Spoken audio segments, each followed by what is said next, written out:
The Midnight Gang by David Williams and illustrated by Tony Ross. Chapter 22.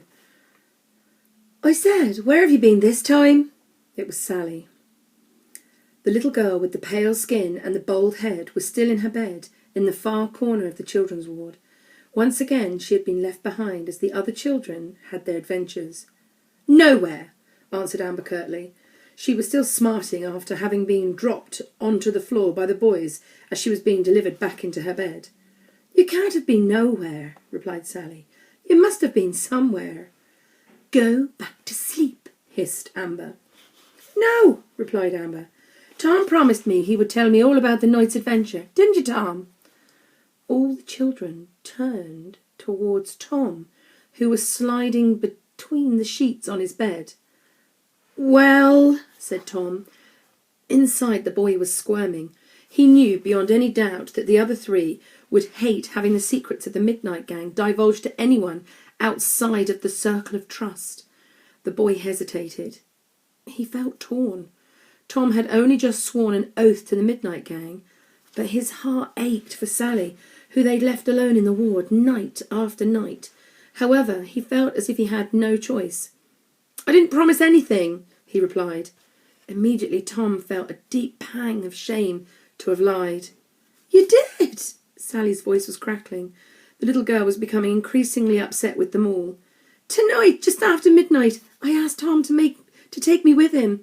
He said no, but I made him promise to tell me all about it afterwards. Did you, Tom? Asked George. Tom hesitated for a moment before replying, No. You did, protested Sally. I didn't. Dead. Please be quiet, replied Amber. No, I won't, replied Sally. For such a little girl, she had a big voice. Not until you tell me what happened tonight. I've watched you creep off after midnight, night after night. You need to tell me what you're getting up to. Please, Sally, I beg you, go back to sleep, said Amber. If Matron finds out, we'll all be in big trouble. No! Shouted back Sally. The noise must have woken up Matron, as, in an instant, her snoring stopped. From the other side of the glass that divided the ward from Matron's office, the children watched as the lady rose unsteadily to her feet. Her hair was sticking up on end, and her makeup was smeared across her face. She looked like a clown who had been dragged through a hedge backwards. With a wobble or two, Matron gained her composure and marched through the doors into the ward. All the children kept as still as statues in their beds. They didn't dare even breathe, which rather gave the game away that something must be going on.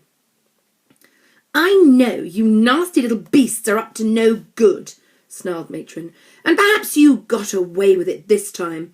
But let me tell you, I've got my eye on each and every one of you. The lady paced up and down the beds, bringing her face close to each of the children. The smell of her perfume was so strong that when she reached Tom, the boy could actually feel it tickling in his nose. For a terrifying moment, he thought he would sneeze. Then the feeling passed, before it came back again with a vengeance. Achoo! The boy sneezed right in Matron's face. Tom was so frightened that he didn't dare open up his eyes to see the globules of his snot, no doubt hanging like icicles from the lady's face. Instead, he kept his eyes tightly shut and pretended that his sneeze hadn't woken him up. Look at that beauteous lady there. Oh, she's a cracker. Matron was so disgusted by having been snotted on so spectacularly that she retreated at speed into her office. Once inside, she put on a pair of transparent rubber gloves and removed the snot from her face with antiseptic wipe after antiseptic wipe. It was some time before she was satisfied that every speck of snot was removed. Then, to console herself, Matron had another chocolate. Instantly her eyes glazed over and she fell asleep again. Her head thudded on her table as the special snoozy pellet in the chocolates knocked her out.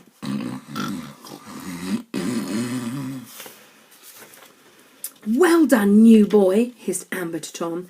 This is all your fault. Why on earth did you have to promise Sally you would tell her everything? I didn't promise anything. Tom was too deep into his lie to back out now.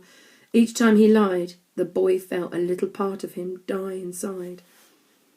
Don't matter now, whispered George. All that matters is no one says another word tonight. Matron is on to us. Got it? Yes, we've got it, dear, said Robin. Now you have to be quiet too. Stop being silly, Robin. Just stop talking and go to sleep.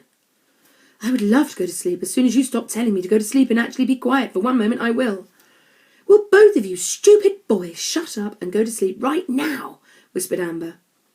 After that, none of them said another word. And there's a picture of Tom in his bed, his nice big bump on his head. But he's feeling miserable because he told lies. Oh dear. End of chapter 22. Bye-bye.